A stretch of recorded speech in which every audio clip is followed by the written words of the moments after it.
Hey everyone, I'm Alison. And I'm Bryce. And we're Better Half Reviews. And today we are looking at Queen Bee. It's by Mike and Larissa Bruner of Elixir Games.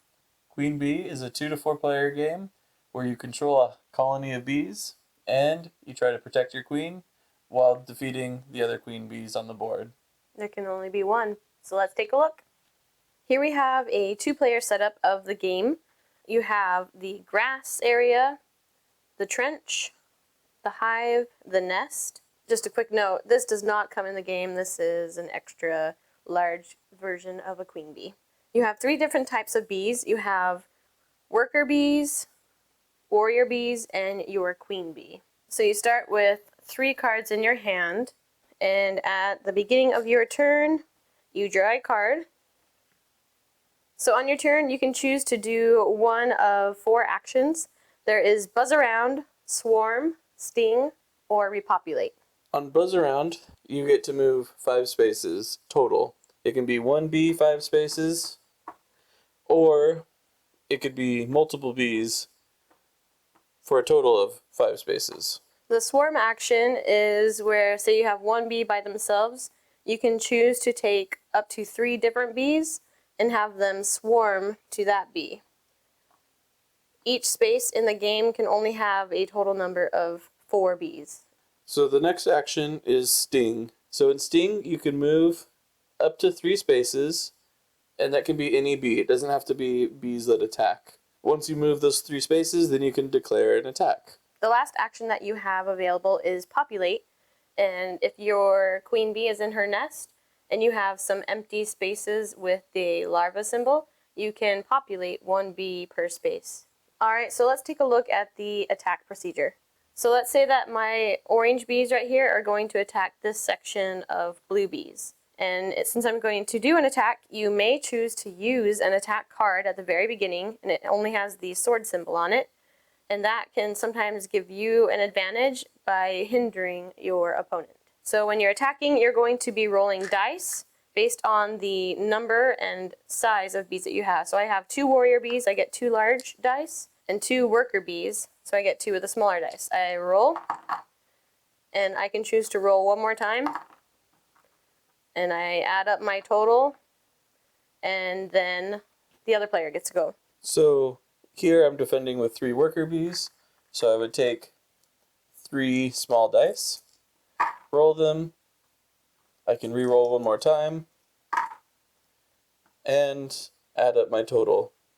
At this point we see who's losing, and they have an opportunity to increase the point total of their dice by playing various cards. In this part of the game is where you get a little bit more back and forth. So if you are trying to increase your roll or add other abilities, there's cards with a sword and a shield that can help you adjust that. You go back and forth laying down cards until you have a winner.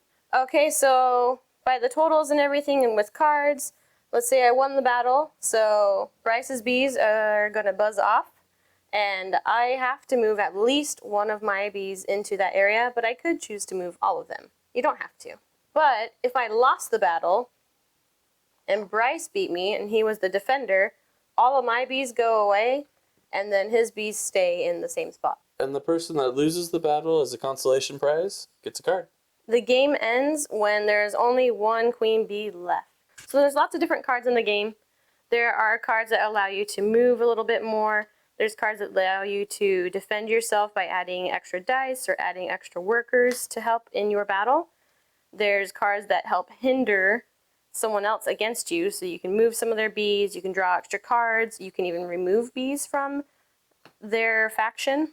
So there's lots of different options, and you never know what you're going to draw in this deck. And let's just take a moment here to look at the bee miniatures. They are really awesome. I love that the warrior bees are, big and strong, hulky looking, and they all have different weapons.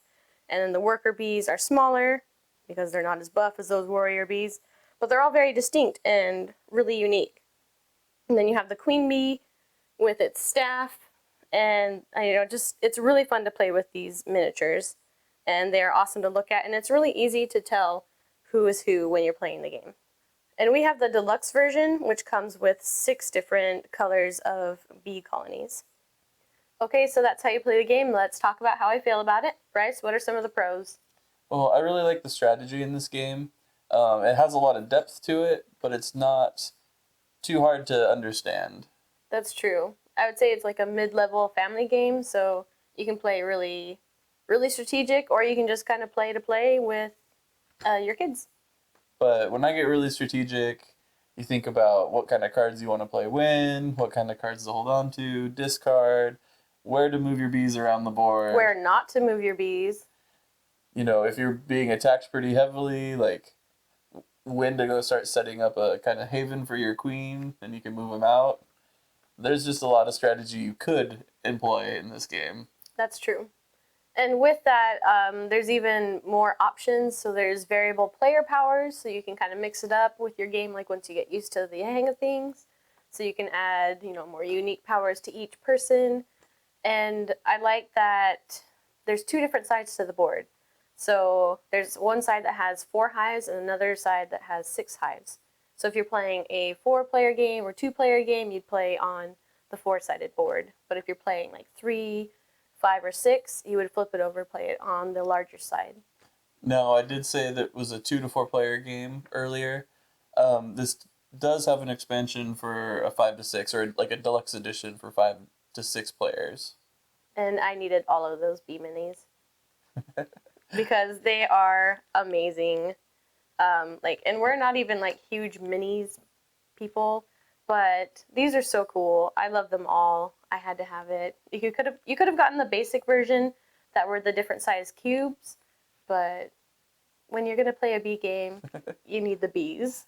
I like the minis as well. Like almost every worker is unique. Every warrior bee is unique. And you can tell the difference kind of in their size and shape, and then they're holding different weapons or different tools. I think it's all just really cool. Mm-hmm. I like that they have the different weapons too, because they're bees, but they attack with other things besides their stingers. True. And something else that I really like about this game is, usually in like some different battle style games like King of Tokyo or other things, once you're out, you're out. But with Queen Bee, you're not out if you're playing in like a 3 to 6 player game. So if your queen gets eliminated, you join the faction or colony of bees that defeated you. So then you're teaming up with someone else to take down whoever else is out there. So I like that you're not like completely out of the game if your queen is gone. So there's a ton of cards in Queen Bee. There's ones that help you with attacking, defending, taking actions, movement. And even if you've like moved your queen out of the nest and you can't reproduce more bees, there's cards that'll help you get more bees out onto the board. And bringing that up, there are really fun names to the cards. So like what he was just referencing, the card is called Zombies. So I just love that all of the names of the cards are just really punny, or just a little bit of humor inside the game. Or like there's a card that you can like negate the effects of another card that someone just laid down, and it's called Buzz Off. I like that card. I do too. It's one of my favorites.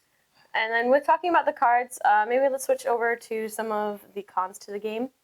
They are linen finish, but they're pretty thin. So I wanted to protect the game and not ruin it because you're doing a lot of shuffling. So we sleeved the cards for Queen Bee. Something else that we really like is these game trays.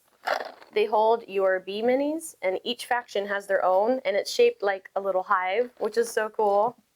It makes it really nice to like pack up the game, know that the minis are protected, and have everything fit into the box nicely, and not just like have a bunch of minis in a bag or anything like that. Yeah, and since they're all separated and everything, it makes setup super fast, really easy. Yeah, just grab it and start putting it out on the board. And something else that we have run into is it's a battle game and there's limited space, and you can hold off into a corner if you have to, which means you can get into deadlocks where you take turns, and I don't want to move my bees because it would open me up to attack, so I don't move. And then he doesn't want to move his bees because it would open him up to attack. Strategy. Annoying, because usually the person who gives up waiting is me, and then it'll make me lose because I'm like, come on, we gotta move. But yeah, there is like that point of the game where if you've had to move your queen, you know that it's going to be hard to get more bees out on the board. You could be really more... You could be. you could be more reserved with your attacks. And so that does kind of create that deadlock where you're like, okay, I need to be sure I'm going to win this attack because I don't want to lose 3 or 4 Bs. Yeah. Just for no reason, for no purpose, you know? That's true. So you really have to think about what you want to do, but that can lead to some like deadlock just dancing around each other until you see an opening. Mm-hmm. But I feel like we've only played it at 2-player. I really would like to play it with like 3 or 4 or even 5 because I think it would just get crazy because you're limited on the number of spaces around for moving. So there's just going to be battles everywhere, and you never know what's going to happen by the time it's your turn again. So I think it'll be really fun to play those with a higher player count. Yeah, it will definitely shrink the board a lot more. Whereas like 2-player, there's a decent amount of No more hiding. True. There's a decent amount of room to move around. And like Allison said, you could kind of hide in a corner of the board or like set up a corner of the board as like a safe haven if your queen has to move. But not in a 3, 4, 5-player game. Mm-mm. And then one other minor con I had with this was that there's a bit of a rules confusion. I interpreted something one way, Allison interpreted a different way. The way I interpreted it really dragged out the game and made it a lot harder. Mm-hmm. But the creators have come out, made a FAQ, clarified that confusion, and I think it's a lot better. And that's something that I like with the rulebook. It comes with a QR code, and so it gives you like a how-to play video, and it goes to the FAQ. So I think that's super helpful for anybody getting into this game because it's quick and easy to scan that, and bam, you can learn how to play the game, and you can learn, frequently asked questions. All right, so that's Queen Bee. We like it. We had a lot of fun with it. I feel like maybe even a higher player count would be even more crazy fun. It would be a lot crazier, that's for sure. And if you're going to get any version of this, I would say go for the deluxe because you need the Bee minis. They're so cool. Do it.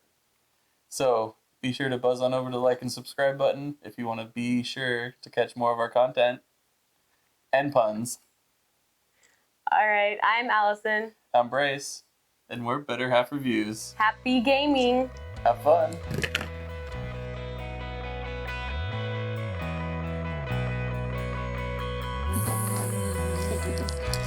Woohoo, have fun!